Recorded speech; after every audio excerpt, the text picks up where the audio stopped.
How to get Peacock on any TV.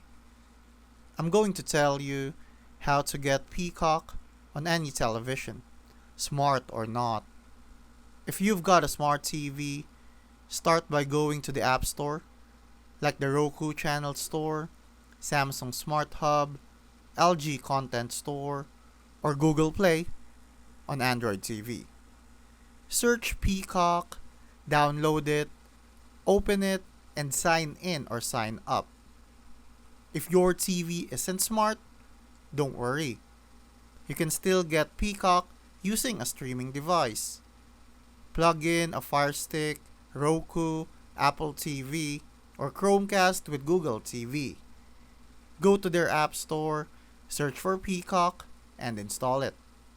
Another way, use a gaming console if you have a PlayStation or Xbox.